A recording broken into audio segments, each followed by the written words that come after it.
бүх зүйл өөрөө шалтгаалдаг шүү дээ. Бас ашиг тусан мартамхай болдог учраас ном уншаад тусдын болсон ном бичиж үлдээ игээд та нар төлөвлөгөөгөө гаргаж хийн юу хийхээ ярилцаж аваарай. Би өөрийн амьдралынхаа товч түүхүүдийг шингээж өөрийн амьдралдаа товч түүхүүдэд шингээж өөрийн гэсэн ертөнцөөрөө багтаасан номоо бүтээчгүй хэдэн үеэрээ миний ээж эмэг их ингэж амьдарч байжээ. Ийм зарчимтай байж амьдралдаа мөрлөлтөй хүн байсан юм байна гэд урсаж өвлөгдөж авт том хөрөнгө оруулалт байх юм бизээ. Үн зүйл гэдэг бол үнэж баршгүй тийм зүйлийг хэлдэг юм.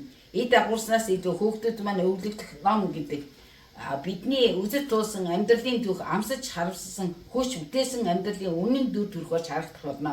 Уг ганцдахгүй үзэл бодол түүх сургамж бичигдсэн учраас тийм үн цэнтэй өв үлдэх юм а. Хүнд ер нь хизээ нэгэн цагт өөрийн номоо бичиж гаргах гэсэн тэмүүлээр тэмдэглэлийн дэвтэр хөтлөж байх нь зөв санагддаг.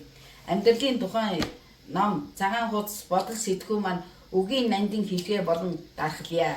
Ээж нь эмээ хэдхэн жил үдсэнийг мэдэхгүй. Та нарын хэдэн үедээ зориулж номын зураг босгочмоор байна. Энэ номуудад хэрэгтэй хүндээ санаа авах сэжим амьдралын өөрчлөлт гарц өөрийгөө нэг жим харгуу болоосоо гэж хүснэм. Энэ хороод би олон жил боллоо. Насманж явж байна. Тархиндаа бодол санаж байгаа бүгдийг аваад өхлийн харанхуй руу явмааргүй байна. Хагас ухсын чулуу үлдээмээр байна. Чинэр маань тамаагүй хэлж байна.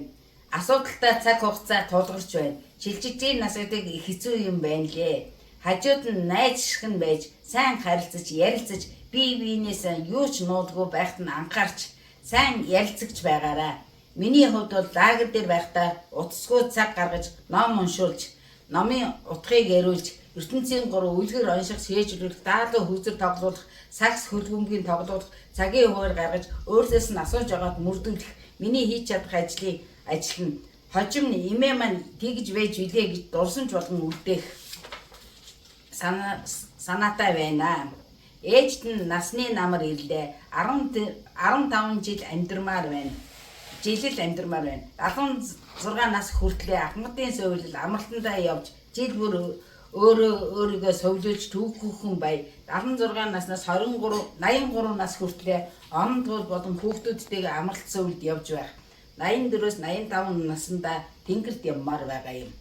10-аад ном бичиж гаргасан, номын хурим хийчихсэн, лагер дээр мод цэцэгнүүд тарьчихсан ийм л төлөвлөгөөтэй мөрөөдөлтэй байна.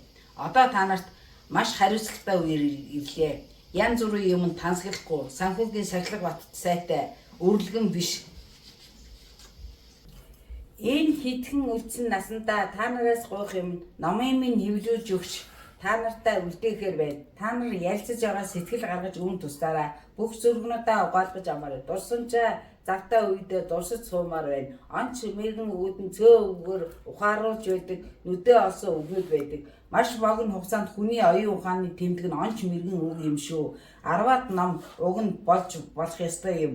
Би бол дуртагдлаа бичих насан дээр явж байна. Насан дээр явж байгаа. Амьдралаа эргэн харахад алдсан нь юу вэ? Алдсан нь юу вэ? Алдаагаа дахин алдахгүй байхад эрхэм хүндэд миний айцсан нэр охин хүүхдүүдтэй бүгдд нь өрөөл хийлээ. Ээж нэмээ. Хүний дээд сайхан сэтгэлтэй, хүний дээд зөв мөртэй, хүний дээд нэр төртэй, хүний дээд буян заяатай байх болтугай. Ээж нь өрсөлдийнхээ ганцаардах үед нь хажууд нь налаах уул байх болно. Ээж нь өрсөлдийнхээ амьдралын завд нь сүү өргөж гэрэлтүүлж байх нар байх болно. Ээж гэдэг хүний зөв хүмүүжүүлсэн хүүхдүүд нь чимдэг юм. Тэд үрсээрээ бахархах сэтгэл нь амарч амьдарч чадж урт насалдаг гинэ. Миний хүүхдүүд томоогүй явж дууслаа. За сургуулийн хүүхдүүдийн сургалтын мөнгө мэрэгжил хуримд байр гэд ирээдүйн маш том зорилтууд хүлээж байна. Мөнгөөр зөв зарцуулж хадгалж юм болгож сурцгаая. Та нар 10-аас 15 жилийн дараа маш сайхан тайван амьдрах болно. Болохдоо болно. Миний хүүхдүүд ухаантай, удам сайтай хүүхдүүд шүү дээ. Том нь 60 гарчихсан, бага нь 50 гарчихсан сайхан үе эхэлж байна тэр үед. та нартай захих нь насан туршдаа амьдрах нарийн цагаан мөрөө үлдээнүү төр улсаан төхнөр төмөн олноо мандуулж яваараа урд насны бэрхшээл хойд насны буян болдог.